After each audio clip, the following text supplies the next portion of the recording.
Hey there, Virgo. So the Hangman has become my quarantine card because it's really gives a perfect example of what might happen with this card. So people have to put their life on pause, um, and not necessarily, but certain parts of it. And we have to sit. We have to sit still. We have to stay um, where we are. There's And some of it is you can't distract yourself from just the day-to-day ins and outs, the daily grind of life, the schedule. We're being forced to sit, to pause. Um, and some people are really pissed about it and hate every bit, are cranky about it, are just not okay with it. And some other people are like, hey, I get to stay home. I get to work from home if you're lucky enough to be able to do so. I get to spend time with my family and things like that. Or, boy, this is really making me realize life is too short and looking at things from a different perspective. And on the other side, mirroring that hangman is the hermit, which is your card. So this is your card. This is going within. Like, what does this mean? And I think some of you may be learning that your relationship is not happy, and that's when you've had to really sit with it. Um, it is not working out, or maybe your roommates that you're living with are not working out. Maybe your job you realize is killing you, and you just is exhausting, and with this new perspective that you get from the hanged man, um, it's just making some very clear that something in your life you're not willing to put any more time in. So yeah, this new way of thinking, the truth really came out. You're really seeing someone's true colors, or your true colors. You're really getting to the cutting away all the emotional attachments. I have to stay in this marriage. I have to stay at this toxic work environment. I have all the, we tell us these, we decide we can't do something, and you're deconstructing something in your life and saying, well, why can't, of course I can. I just need to let go of all the ego-based, fear-based thinking that makes me feel as though I have to stay tied to something that's that's not working for me. The Six of Cups. So to me, I feel the energy that like you want to retreat, and um, you've had enough of something. You're done with something. And you want, okay. You went through a situation that was really extremely stressful and mentally exhausting, emotionally exhausting, potentially toxic, but it just really tested you. It really, really tested you, and you felt you had to dig deep and find strength you didn't even know you had to keep going. But it's over now. And you've really had to do, or actively, purposefully done a lot of soul searching and really turned within and like, what does this all mean? And what does this mean to me? And what is my guiding light? And what is my perspective now that I've experienced this situation? And I think what's really beautiful is that it's motivated you um, to understand the beauty and the joy in the simple things in life.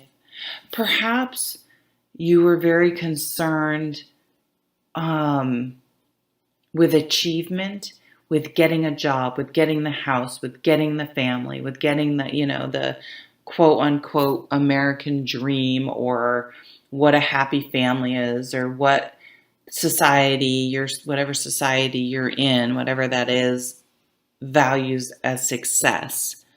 Um, and you realize that didn't really bring you happiness, or striving towards that doesn't bring you happiness. It actually just maybe you felt like you were going against your true nature, but you're fine. You're stopping that. You're like, I am done. I'm done wasting my energy. I'm done putting my heart on the line for people that don't respect it. For some of you, it may be doing what your family, maybe you married someone your family wanted. Maybe you had an arranged marriage. Although, I got to tell you, my culture that I grew up in doesn't have arranged marriages, at least at this point in time. But I've sort of changed. So to me, it was like, oh, an arranged marriage. That seemed like something that happened in the olden days. But I know it still happens. And I gotta tell you, I worked with a lady who had an arranged marriage. And she giggled. She's like, I love telling Americans that because it's just so foreign to us. But she was like, you make it work. And I wouldn't stay with him if he treated me poorly. And I gotta tell you, they had a really good relationship. Like, she was very, very happy. And I was kind of like, who's to say an arranged, like, maybe someone else picking isn't, I'm not saying to have an arranged marriage, but I'm just saying, like, having a different you're going to have a totally different perspective. Like, I'm saying that story as a metaphor more than anything, because what she had was they both were like, okay, this is what it's going to be, and let's do our best to make it work. And just sort of having that, both of them making up their mind to make it work, made it work. But if you're the only one trying to make it work or putting time and energy into it, I think that's why a lot of relationships fail, because it takes two people working really hard. I mean, if you listen to Dax Shepard and Kristen Bell, they don't have some fairy tale, and that's why they feel so relatable. Fairy tale, like, oh, we're so in love and everything's perfect. They're like, we go to therapy, we work really hard, but we both committed to making this work and putting the energy in and doing the work and working hard. So what I'm seeing is that's what you want, and that's not what you had. For some reason, maybe you married a really good-looking person or a successful person and kind of went through the motion and had the kids and and you were like, this is not making me happy. And so you've had to completely change, do some soul searching and figure out, because I did what I thought I was supposed to do, the formula I was supposed to use to equal success, but that isn't what success, or what looks good, isn't equal happiness. And then you're like, happiness comes from inside. Happiness doesn't come from attaining things or other people. But now, so you're motivated now, that you're inspired, you get it, you have fresh energy, a breath of fresh air. This situation, it hasn't defeated you. It hasn't destroyed your spirit. If anything, you've had an awakening, and it's motivating you to move forward. And the beautiful thing is, now you're like, hey, I'm happy just waking up and seeing the sunrise. That simplicity. I feel like downsizing, stripping down, getting down to what's really important, decluttering, simplifying your life. You may meet someone from your childhood that maybe you passed up because they didn't fit the mold when you were younger. And this doesn't have to be just when you're younger. Again, we maybe date people because they look good, or they have the right family or the right job. And now you're maybe connecting with someone that didn't have that stereotypical, they weren't going to be a lawyer, but you reconnect and you're like, they're like the happiest person I know. Oh, I said like a lot, sorry. And so you realize how attractive that is, someone being authentic and following their true what motivates them and inspires them, and that they're happy even if they don't have tons of money. But connecting with your past, the simple things in life. You may be reconnecting with a passion from your childhood that you had let go because you thought, oh, drawing is silly, or fill in the blank is silly. And now you're like, this could be a viable job option, or this is something that brings peace and happiness into my life. And maybe then, actually, maybe you meet someone new. A lot of love stuff coming through. I don't know if something's going on astrologically. Try online dating if you're single. But love could come in very quickly. But it's like you've done the work. You've gone within, and now you're emerging ready. Something about the energy has shifted this month, and you're open now. You're open to receiving a new relationship or a new start or a fresh direction in your life. Some of you could literally just be getting up and moving, meaning exercising, getting out, trying new things.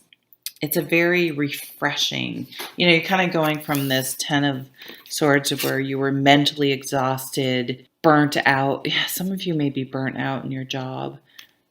And then you've done the work and said, what's really important to me? And you've found what's important in that newfound enthusiasm. And a lot of it centers around enjoying the simple things in life and understanding that that's what's truly important. Stopping and smelling the roses, reconnecting with people you may have lost touch with. And it's as if you've really found a passion, though. This is, or maybe you've met someone.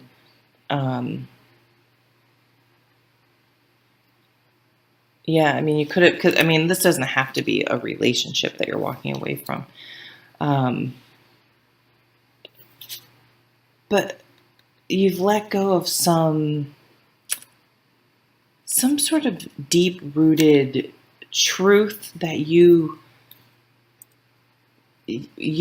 not even sure, probably came from society, family, religion, however you were raised, that maybe you came from a religion that says you don't get divorced, or a culture where you do not get divorced. When you get married, you stay married. And you've really come to the decision, or something like that, where you realize life is too short, and staying in a toxic relationship or an environment is not what I believe. Because the Hermit says, what do you believe? What's your guiding light? And it's really stoked a fire in you. It's really, you feel like you've woken up. You have energy. You're motivated to move forward because you didn't realize how draining that Eight of Cups situation was. And it could have been maybe your own self-limiting beliefs. But now you're ready to not just move forward, but charge forward. Maybe you've started really exercising, or started a new business, or you've met someone. If you have met someone, it could be a Taurus. I don't know why I said Taurus. I was going to say Earth sign, but Taurus came out. So it could be a Taurus, any sort of Earth sign, someone that, it could be someone you meet close to home, someone maybe who comes to do work in your home, someone, maybe if you do have a breakup of a relationship and you have to sell your house or get a new mortgage or any of those things, someone in banking, someone in finance, someone who owns their own business, a farmer, someone who owns property. I didn't turn this one over, family. And we do have the 10 of Pentacles under here, which is all about many generations, and the Lovers. Wow. So you have to make a choice. Yeah, someone's not so great on Four of Wands. I mean, these two together are the breakup of a marriage. I'm just going to say it. Okay, Virgo, thank you for stopping by. Take care.